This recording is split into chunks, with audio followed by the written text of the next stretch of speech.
Welcome to the Dan Sports Tips MLB Daily Fantasy Preview Show for today, the 30th of August. I will be taking a look at everything you need for your daily fantasy games on DraftKings today. I will be looking at starting pitchers, stacks of the day, how we can construct our lineup to maximise point scoring potential, foundation players that can be used as the foundations upon which to build a winning lineup, and a value player at each position.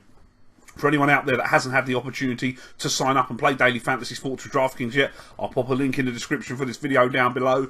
That will enable you to sign up and enjoy the games today. My starting pitchers, the obvious one at the top of the shop is Max Scherzer of the Washington Nationals for 13,600. Scherzer is one of the game's elite arms. He's compiled 227 strikeouts in 182 innings pitched and comes here off of a fantastic start against Baltimore. He's pitched 3 starts against Philly already this year, though none since early June when he was still struggling a bit to get going. He's averaged 7 innings and 2 runs, earned runs I should say, per start, with over 8 strikeouts per start against Philly this year, and he's pitching a lot better now than when he last saw them. His last start against them was a high of 11 Ks, 11 strikeouts I should say, among those 3 starts. He looks to offer fairly certain production and warrants his place as the day's top pitcher. It is one of those days where there isn't a lot of cheap pitching that I think you want to be using, so all of the starting pitchers I'm putting up are fairly expensive today, as is Drew Pomeranz for Boston at 11,600. Pomeranz has offered elite strikeout production all season long, with 161 in 146 1/3 inning, including 11 strikeouts in his last outing against the Tampa Bay Rays, who will oppose again today. The negatives for the play are that Tampa have done a good job against lefties, though that wasn't the case when they last saw Pomeranz.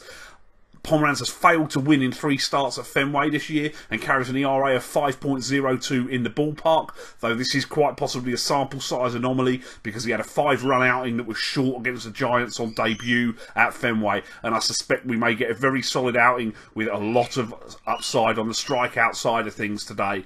Kyle Hendricks of the Chicago Cubs for 10,800 has been outstanding for an extended period. He's gone 8-3 with a 1.71 ERA in his last 15 games. The friendly confines of Wrigley Field have been just that for Hendricks. He has gone 8-1 with a 1.31 record, and that defeat was in his first start of the year at Wrigley, so he hasn't lost since early April at Wrigley Field. Strikeouts aren't elite with 135 in 152 innings, but it's about as sure production as we can get today from a consistency standpoint with Hendricks. And J.A. Happ of the Toronto Blue Jays for 9,300. With 139 strikeouts in 155 1/3, Happ doesn't offer the upside of some of the other pitchers today, but he has been consistent. Despite the loss to the Angels last time out, he is 5-1 with a 2.72 ERA over his last 7. His upside today is somewhere in the region of his last start against Baltimore, when he pitched 7 innings, allowing 1 earned run with 11 strikeouts. I would take that again today. Baltimore struggled to get much going yesterday with the bats against Marco Estrada, and Happ has been better than Marco Estrada in recent starts. That's the basis behind the thinking. I think Happ's a reasonable upside play. Probably the best upside because of the lineup he's facing in Baltimore. Certainly, if pushed, I'd probably try and use Hendricks and Happ and just hope for the best, really. Looking at the stacks of the day, I can probably be accused of playing calls a little bit too contrarian, but I'm going to swerve it again today. Rich Hill has returned from the blister problem, was superb on the hill in his Dodgers debut. He is also a lefty, and the Rockies are much better against right-handed pitching, so I don't fancy getting too heavily involved with Colorado today. Tyler Anderson will go for Colorado. Done a really good job navigating Coors Field. He's 4-1 with a 3.45 record in 9 starts in the ballpark. He's allowed only the 6 home runs in 57 1/3. His only start against Los Angeles was at Coors, where he pitched 7 innings, allowing just 2 runs.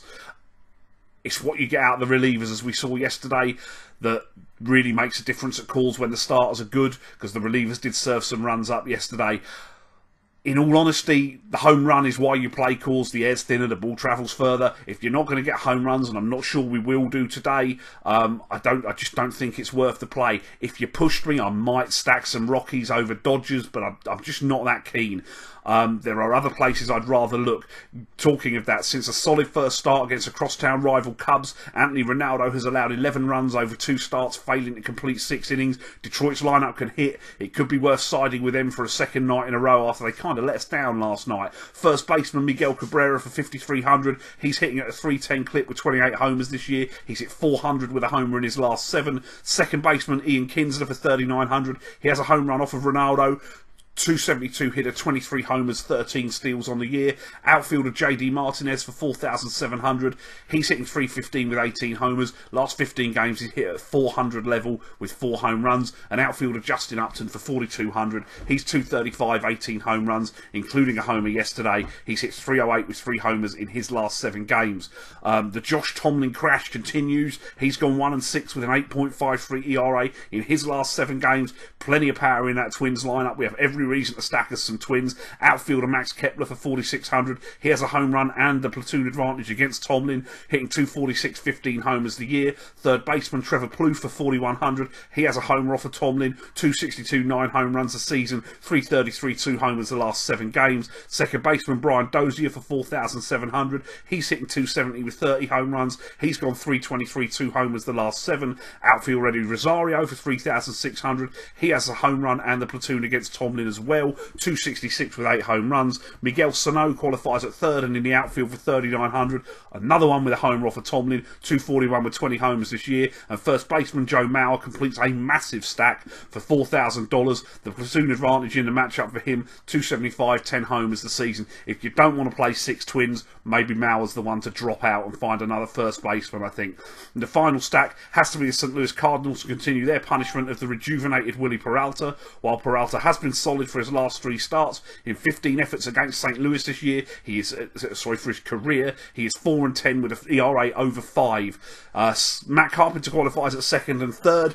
He's $5,000 today. He has the platoon against Peralta and 3 home runs against him. He's hitting 287 with 17 homers a year. Jed Jorko qualifies also at second and third. He's 4,300, 249 hitter with 23 homers, hitting 279 with 8 homers in his last 15 games. Brandon Moss qualifies at first and in the outfield for 4,500. He has the platoon, 264 hitter with 25 homers. He's got 6 bombs in the last 15 games. And Stephen Piscotty in the outfield for 4,800.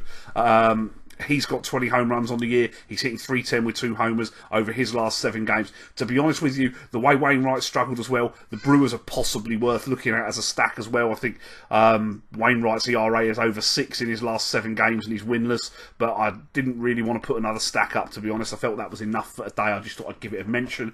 My foundation players today at first base is Freddie Freeman for 4,800 of the Atlanta Braves. He has the platoon advantage. He's a 289 hitter with 27 home runs on the year.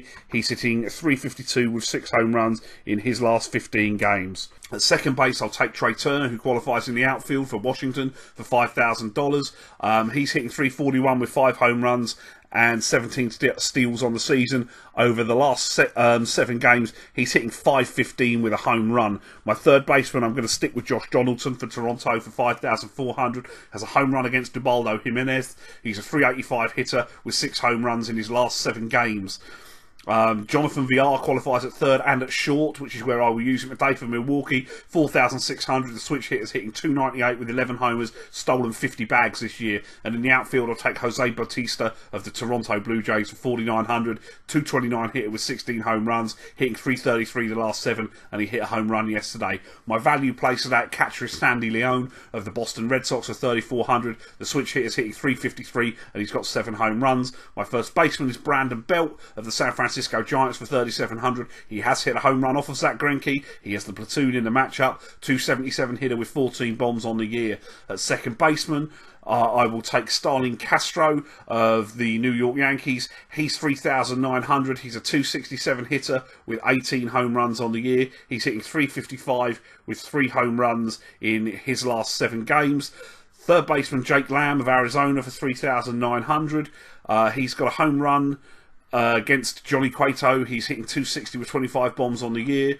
Shortstop Didi Gregorius of the Yankees for 3,800 has the platoon and 2 home runs off of Edinson Volquez. He's a 288 hitter with 17 home runs. And in the outfield, I'm going to put Tommy Pham of the St. Louis Cardinals for 3,600. Not sure if he is going to get the start. I'm also not usually one for small sample size on batter versus pitcher, but Pham has hit 2 home runs in 2 at-bats against Willie Peralta. He's hitting 241 with 9 home runs of the year. Those are the plays that I've got for you today. Best of luck with your lineups. Let me know in the comments how you're getting on, and I'll see you tomorrow.